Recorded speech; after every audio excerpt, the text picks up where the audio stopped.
This is CGTN, China Global Television Network. 2018 has been a year of mixed fortunes for Africa and the world. Marked by both challenges and achievements, the year witnessed rising resistance to global multilateralism and growing barriers to international trade, even as peaceful transitions of power and the end of wars echoed across different parts of Africa. And as the continent's economies plunged in some cases and showed resilience in others, 2018 will go down as one with the most iconic moments in years to come. So what issues shaped Africa's landscape in 2018? And how will they influence the continent in the year to come? I'm Beatrice Marshall. Welcome to Talk Africa.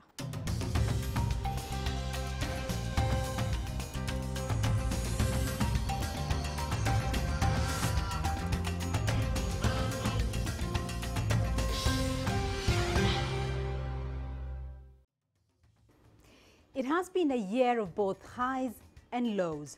Major news on the continent in 2018 kicked off with unprecedented power shifts in South Africa in February, as former President Jacob Zuma resigned and his then Deputy President Cyril Ramaphosa took office amidst mounting pressure from both within and outside the ruling African National Congress Party.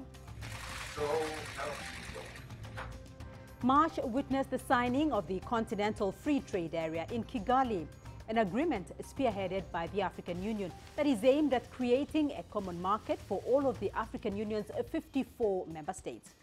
So far, 13 countries have ratified the CFTA, and at least 9 more ratifications are required by March 2019 for the CFTA to come into force. In April, Prime Minister Abiy Ahmed took the oath of office in Ethiopia, ushering in a period of radical reforms that have since reshaped diplomacy, peace and security in the Horn of Africa region. Prime Minister Abiy, together with his Eritrean counterpart Isaias Afewerki, led the two neighboring countries in making peace and re-establishing ties after 20 years of conflict.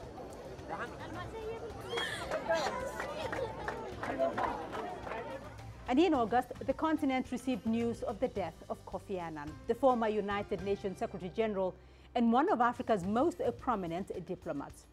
September saw the most significant diplomatic and political event for China and Africa, as more than 50 African countries attended the 2018 Beijing summit of the Forum on China-Africa Cooperation. At the summit, Chinese President Xi Jinping announced an 8-action plan to succeed the 2015 10-point cooperation mechanism in China-Africa relations. Zimbabwe's economic crisis escalated in October as new President Emmerson Mnangagwa's administration faced its greatest challenge yet. In November, outgoing African Union chairperson, President Paul Kagame of Rwanda, convened an extraordinary summit in Addis Ababa, with the African Union reforms agenda taking center stage ahead of transitions of the chairmanship of the Union in 2019. The institutional reform of our Union.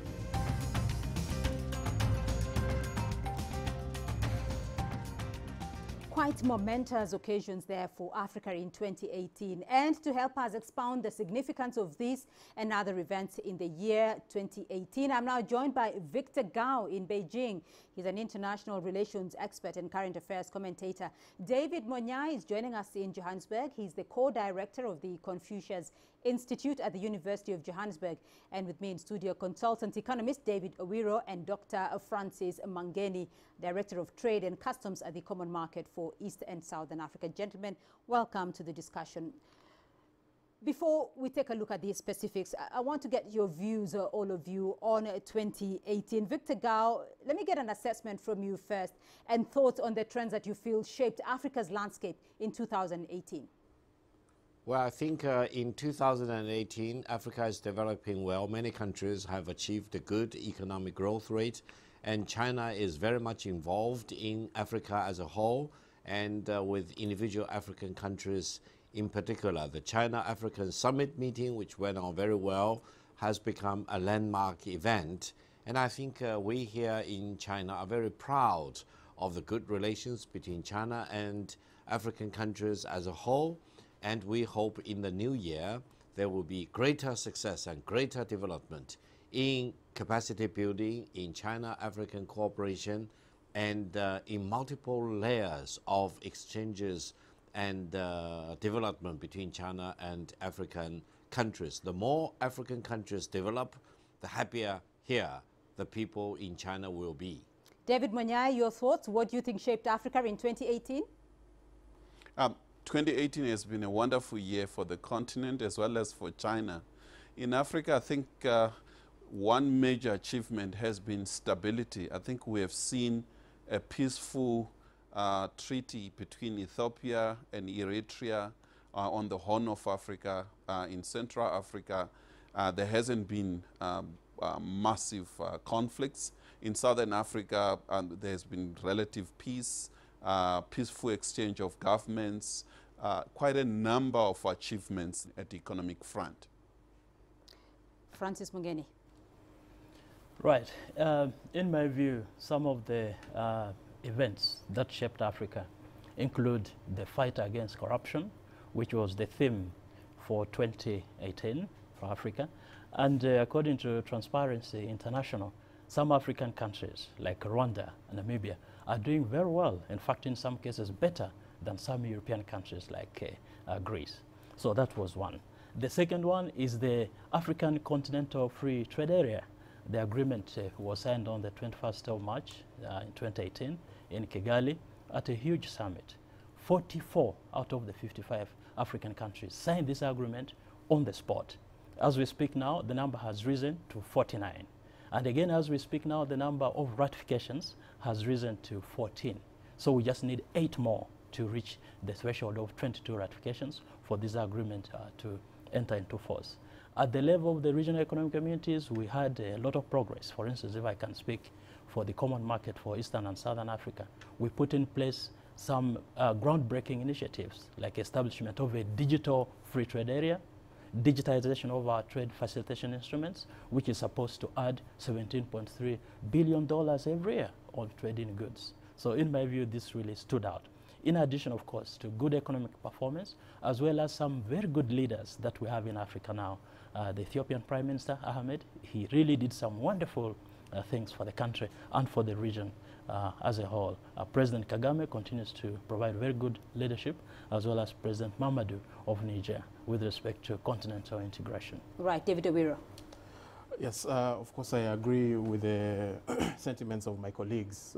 I think what I can add to that is the FOCAC that happened within the year, where we saw China, of course, further cementing its partnership with the continent, committing now a total of about $120 billion towards development support for Africa. And we know the African Union's Agenda 2063 was very critical in shaping the priorities of that support. And what we hope to see, of course, is further commitments and investments, not only in infrastructure across the continent, but also towards modernization of agriculture, as we've seen in the past, as well as strengthening the e-commerce and import opportunities for African countries for China. Right, so a number of issues here that have been shaping the continent: FOCAC, China development support, corruption, and generally stability in the region. David Monyai, to get your thoughts on that Eritrea, Ethiopia, and Dr. Abiy's, Prime Minister Abiy's situation, how do you think, though, that has helped to re-energize regional dynamics in 2018? I think that particular peaceful resolution of the unnecessary conflict to start with has sent a positive signal to the entire continent that it is within Africa and African leaders to resolve some of the long-standing conflicts. And that particular one has a special attention of the AU. As you are aware, the AU headquarters is right in Ethiopia. Eritrea is well positioned, sea-wise. I think it was also going to open not only just peace for ordinary Ethiopians and Eritrean people, but for infrastructure development. Eritrea has access to ports that are critical for the entire region and for the continent.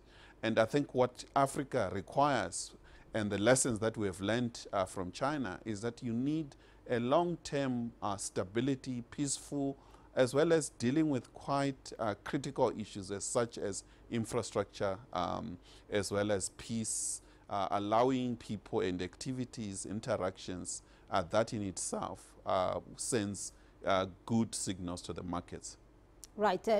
Dr. Mungendi, you talked about regional integration and the progress that was made after the ratification of the CFTA by some countries, though, but it is only 14 countries that have ratified so far. What still stands in the way of regional integration?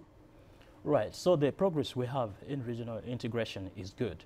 But what still stands in the way, and President Kagame, through his proposals for reforming the African Union, has pointed them out. Number one is financing economic integration in Africa.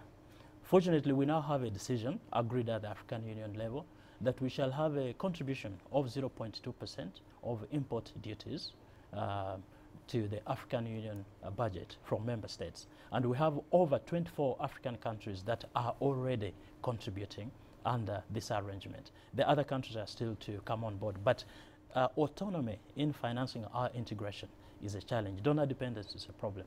Number two is implementation of obligations. It's very good to agree on things, to have agreements, to have protocols, policies and programs. But if they are not duly implemented, then you don't get anything out of it. And our record of implementation has not been very good, as a matter of fact. Some countries have done very well, but others haven't done well. So there are many challenges, but I wanted to point out these two. Perhaps I can add a third one, ownership by stakeholders. These stakeholders include government officials, who of course are responsible for the regulatory aspects of it, and then ownership by users. These integration programs are for the people, for the private sector, for economic operators. So if they are not aware of what the integration programs say, if they are not aware of their rights, they cannot use them. Even they are not aware of trade and investment opportunities, they will not follow them up. So we need ownership by the private sector. We need to give them information so that they can follow up these opportunities. Right, David Owiro, financing has always been a major issue for the continent. In terms of economic projections, it was projected that African economies grew by 3.1% in 2018. What exactly, where did economically Africa stand in 2018? Well, there were a lot of positive developments across the continent. Of course, as we saw in East Africa, Ethiopia leading the way with about 8 to 10% GDP growth. In West Africa, of course, Nigeria has slowed down to about 3% GDP growth. In South Africa, also the economy is slowing down. So these have, of course, been challenges, and with the major economic drivers, major economies who are the drivers of the regional governments there, or rather regional communities there, sort of slowing down or impacting the regional communities. I think you've got it right in mentioning that financing has been one of the major challenges. And what we've seen, particularly in domestic resource mobilization, has been that governments still have a challenge in raising resources that are required towards implementing their industrialization agendas. Of course, we know much of it, the gap has sort of been bridged through finances and loans that have come from the likes of China and so forth. But the question that is now arising is as to the value for money gotten from the loans that are being implemented, whether they're actually being used towards the implemented priority projects that the nations have put across. So that still remains a major question. Right. Victor, of course, industrialization was one of the key agendas for China in 2018, having been an agenda since 2015. How do you think this drive was accelerated from China's side? Well, I would say Africa as a whole is a very fragmented continent in terms of infrastructure and connectivity. And therefore, there is a big need to beef up connectivity throughout different regions and across many different countries in Africa.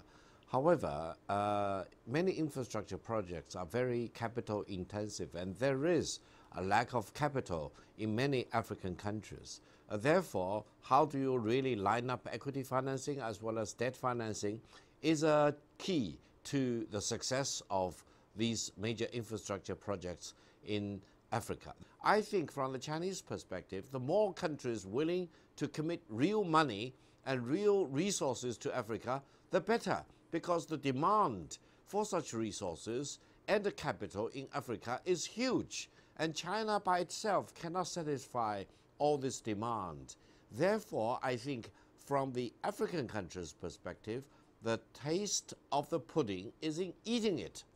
I hope you will urge all the countries involved, the developed countries in particular, to come up with real, concrete support and assistance to African countries, rather than paying lip service or crying sour grapes when other countries may have been doing better in Africa. I'm a big support for China's continued involvement in Africa, and I hope African countries can really benefit from the Chinese connectivity and the engagement to Africa. But I also hope other developed countries can do more to really put the best resources to use in Africa.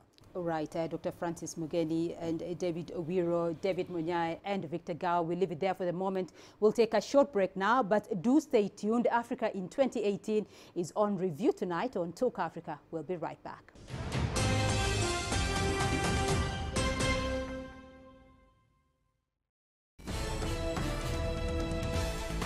China Global Television Network. From broadcast centers in Beijing, Washington and Nairobi. A unique global perspective. 6 channels and a video content service. News when you want it and where you want it. On TV screens, websites, mobile platforms and social media. CGTN. See the difference.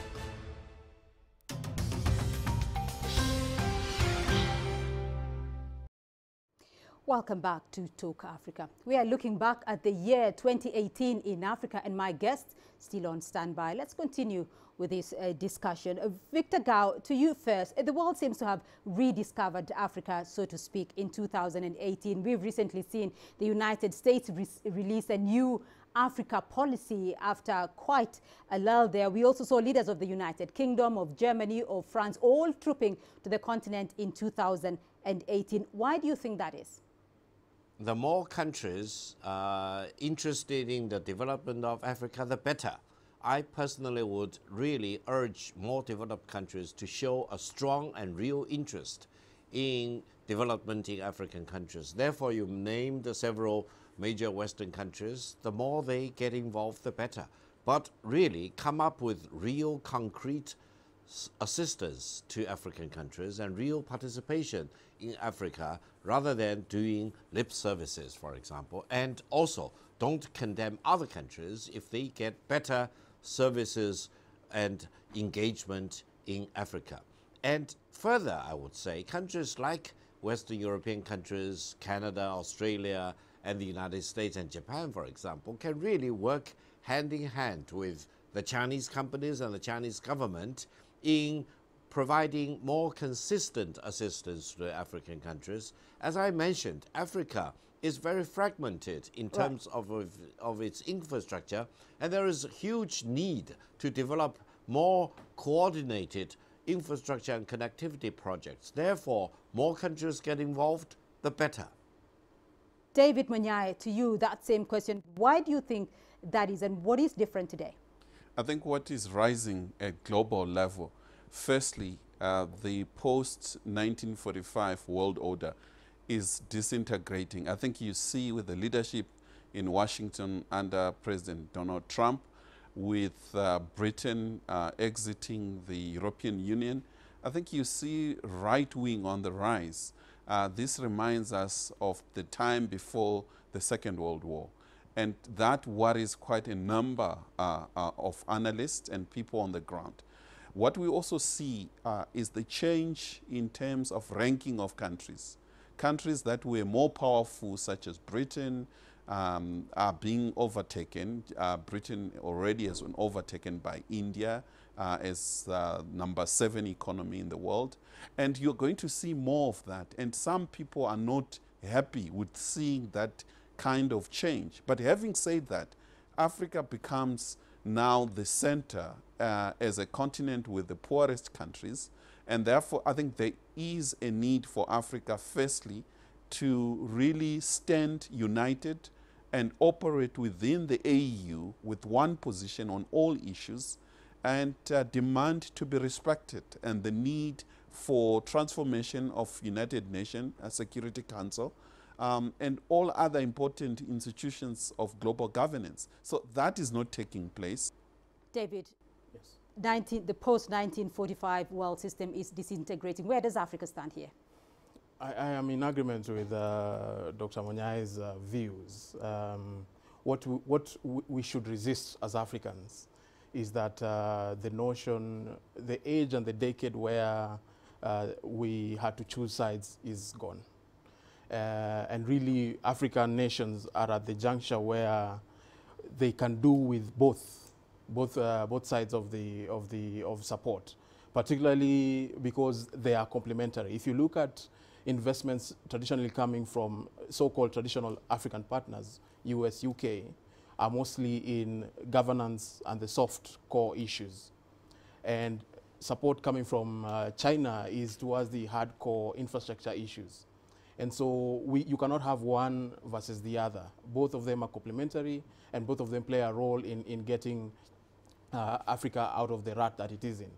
Secondly, in my view, there's also another thing that is happening. I think the rest of the world is realizing that in the next 15, 20 years, Africa will be contributing over 10% towards global GDP. And there's a revolution going on. We are seeing intra-African trade and intra-African investments actually growing. Francis Mungeni, even though in 2018 the CFTA was signed by a number of countries, the regional economic communities have been in operation for a while. How much of intra-Africa trade though has grown over the last 5 years or in 2018? Right. So now intra-Africa trade is growing. As we speak now, it is at 18% of global trade. Now this is a much higher figure compared to 10% where it was in 2010, for instance. Some estimates are actually that it could have reached 21.2% as we speak now. Now, this is still low because compared to other regions of the world, whether it's Europe, ASEAN, or Latin America, this is still very low. We need to aim for something above 50%. So it's growing. But things look good. For strategic reasons, for economic reasons, we are getting this engagement from our partners around the world. And I think this is a good thing. If you look at the Millennium Declaration, which was adopted in 2000, the Millennium Development Goals, and now the Sustainable Development Goals, right. The message is that we are family. Humankind is family. Nobody should be left behind. So the public opinion is shifting towards helping the regions of the world that are still struggling to also catch up. And then economic reasons. Africa has been doing well in terms of economic governance, political governance. The Rising for Africa narrative, I'm sure we still remember it, how everybody saw Africa, how we saw Africa on the rise, everything looking up, and people had to pay attention. Africa was yielding the highest rates of investment, the highest yields on investment around the world. And then we have got strategic reasons. For instance, if you look at the EU Raw Materials Initiative, Africa is the place to go if you want raw materials, natural resources. China is here looking for these things. So Africa is on the move, and I would like to believe that the regional economic communities have helped in increasing intra-Africa trade, and they have also helped to create a conducive environment for players to make Africa attractive. So I want to get a final comment from you all. When you think about 2018, starting off with you, Victor Gao in Beijing, when you think about Africa in 2018, and one word that will define that, what word would that be? And are you optimistic for Africa in 2019? Africa is a continent of hope. African people are really not only on the move, but on the rise. And I think we need to have full confidence in Africa and the African people, and we need to devote ourselves wholeheartedly to be friends and brothers and sisters and partners with Africa as a continent and with the African people as the great African nation. So I have full confidence and utmost optimism for Africa. David Owiro. Yes, the word that comes to my mind is resilient. The African economies are diversifying more and more. We are seeing non-resource-based economies actually performing very consistently, very stably. And what I see and what I hope to see in the future is, of course, further growth based on that diversification. Going into modernizing traditional sectors and, of course, building a services sector to serve the continent and the world. Yeah, for me, my word would be emergent Africa. Actually, we have put out a book with the late Professor Callistus Juma called Emergent Africa, where we try to explain some of the things that we have been discussing today. But what stands out is that Africa has adopted a developmental approach to regional integration, which combines markets. We need huge markets in order to support critical levels of investment. It combines markets with industrialization. If you have markets but you don't have products, the markets are not good for you. So we have got markets and industrialization in order to produce the goods we have. And then thirdly, the third pillar is infrastructure.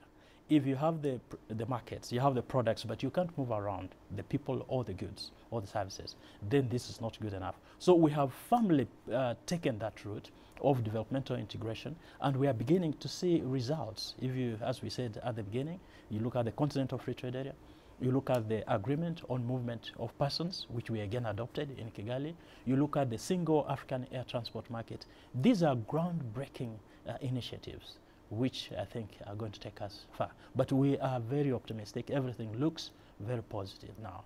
Right, David Munyai, you have the final word. What one word defined Africa for you in 2018? Africa has had a good start. I'm extremely optimistic that when you look at the future of the continent, it is positive.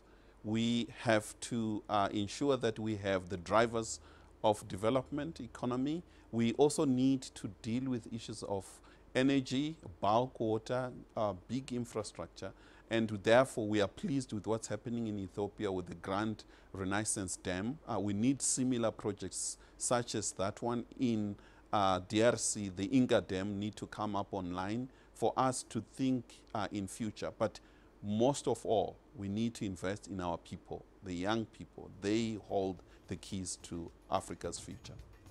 Gentlemen, we'll leave it there for the moment, and that's all we have time for this week. But thank you to my guests for your insights. Victor Gao in Beijing, international relations expert and current affairs commentator. David Munyai in Johannesburg, he's the co-director of the Confucius Institute at the University of Johannesburg. And with me in studio, consultant economist David Owiro and Dr. Francis Mangeni, director of trade and customs at the Common Market for East and Southern Africa. Remember, we'd love to hear your feedback, and you can reach us through our social media handles on Facebook and Twitter. And you can also catch the show on our YouTube playlist and the CGTN Africa website. Do keep the conversation going and tune in again next week for more Talk Africa. From me, Beatrice Marshall, and the team in Nairobi, it's goodbye and happy 2019.